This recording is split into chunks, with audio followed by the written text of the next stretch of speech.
Hi, and welcome to the second part of this tutorial on C# classes. Before we get into it, please like, subscribe, share, comment. It will be greatly appreciated. And please hit the bell icon to be notified of future content. If you haven't viewed the first part of this tutorial, please view the first part of this tutorial before viewing this tutorial. A link to the first part of this tutorial is available below in the description. So let's explore classes further by implementing a basic Crud application. As mentioned in the first part of this tutorial, Crud is an acronym for Create, Read, Update, and Delete. Once we have created this application, we will be able to perform Create, Read, Update, and Delete functions on employee records. Let's start our employee Crud application by first adding a new project to our employee Crud application example solution. This project will contain classes that are responsible for storing and manipulating employee data. So we want to add a project to this solution that is based on the class library project template. So let's right-click the solution node in the Solution Explorer window and select Add, then New Project menu item. The New Project dialog box is then presented to us. So in the New Project dialog box, let's select the list item labeled Class Library in brackets .NET Standard. Here's a basic explanation of what .NET Standard means. The purpose of .NET Standard is to share code between runtimes. When you want to share code between different runtimes in the .NET ecosystem, use .NET Standard.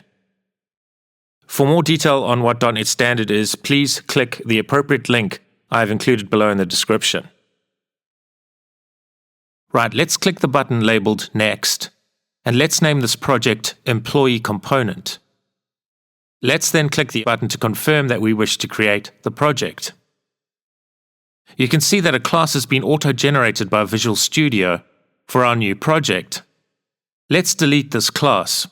So right-click the class named Class 1 and select the Delete Context menu item. Let's create a new folder within the Employee Component project.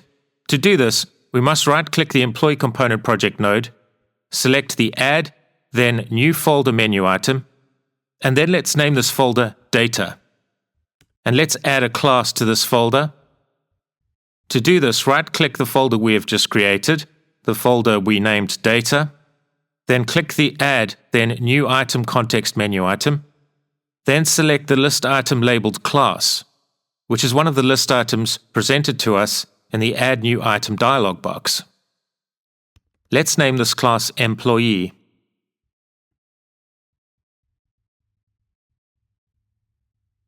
Right, so let's give this employee class a public access modifier, which means this class will be accessible to any code within this solution. Note that by default, the namespace of which the employee class is a member includes the data folder name as part of the namespace name. Visual Studio auto-generated this namespace name by default because we added the employee class directly to the folder we created and named Data. So let's create the code for the employee class. Let's create the constructor for the employee class. Let's create the constructor as a parameterized constructor. A parameterized constructor allows the developer to pass in values to a class during the construction of an object derived from the class. So we want to initialize all the relevant fields for our employee record during the construction of an employee object derived from the employee class. So let's include the first name, last name, annual salary, gender, and isManager parameters in the definition of this parameterized constructor. Notice that we are not including the ID as a parameter. This is because we are going to be dealing with more than one employee record in this application, and we are going to write code in this class to ensure that each employee record is given an ID field with a unique numeric value.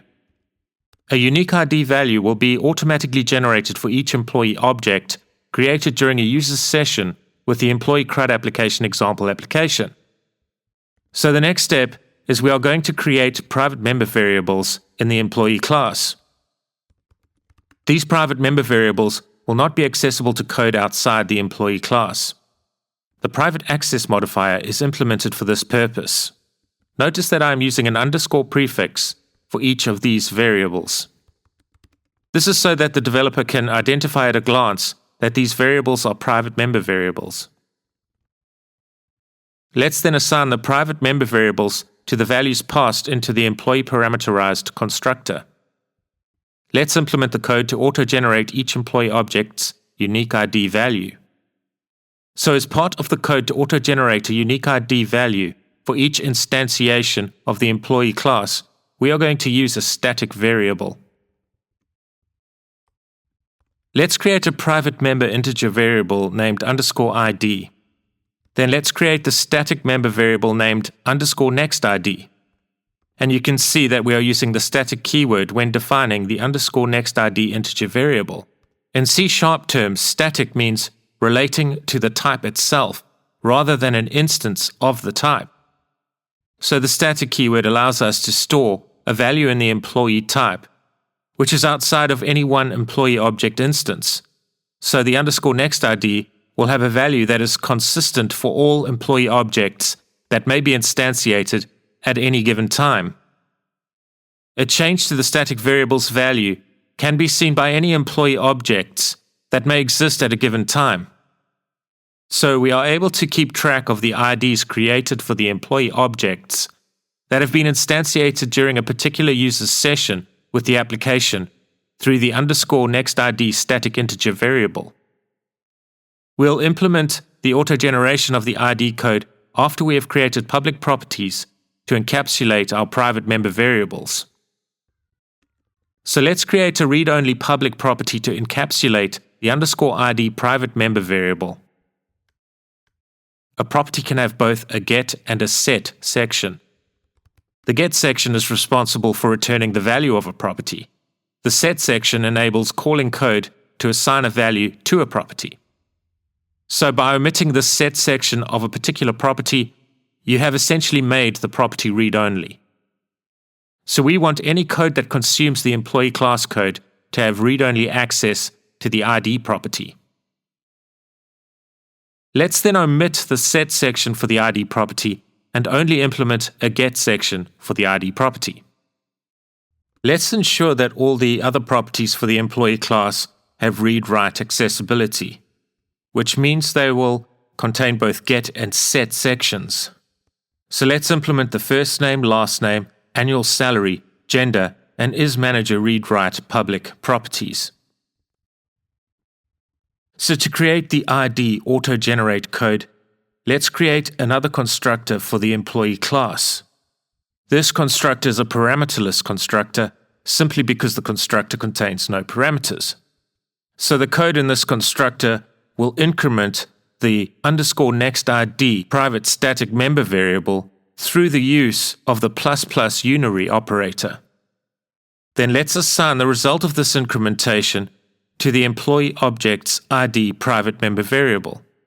So we are now going to implement a method that will serialize and return a string containing all the property values stored in the properties for a given employee object. So let's name this method getEmployeeInformation. This method is a public method that does not contain any parameters and returns a string. String interpolation is used to include the property values within the string. The \t escape sequence is applied within the returned string for formatting purposes, which essentially adds a horizontal tab character between the employee property values returned in the string. The \write method is also used for formatting purposes, so that each of the columns denoted by each of the employee properties will be aligned when a list of employees is written to the screen in a tabular format. This will be shown later in this tutorial when we run the code. And we'll add the \n escape sequence at the end of the string, which forces a line feed. Note that the \n escape sequence works correctly on my computer, but it may be better to replace the \n escape sequence with environment.newLine in curly brackets to force the line feed. The use of the environment.newLine code will ensure that the correct line feed character is applied for the appropriate platform. The next step is to make sure that when the parameterized constructor is used to instantiate an employee object, that the parameterless constructor, which is a member of the same class as the parameterized constructor, is called first. So we can do this by adding a colon next to our parameterized constructor and then follow this with the this keyword followed by empty brackets. The brackets are empty because we are implementing code that is calling a parameterless constructor. So when an employee object is instantiated, the parameterless constructor will be called first, followed by the parameterized constructor. In the next part of the C# classes tutorial, we'll explore C# classes further by continuing the development of the employee Crud application example. Please remember to like, subscribe, share, comment to support the channel. It will be greatly appreciated. And please hit the bell icon to be notified of future content. As always, the code created in this tutorial can be downloaded from GitHub. Please see a link to the relevant GitHub repository below in the description. Thank you and take care.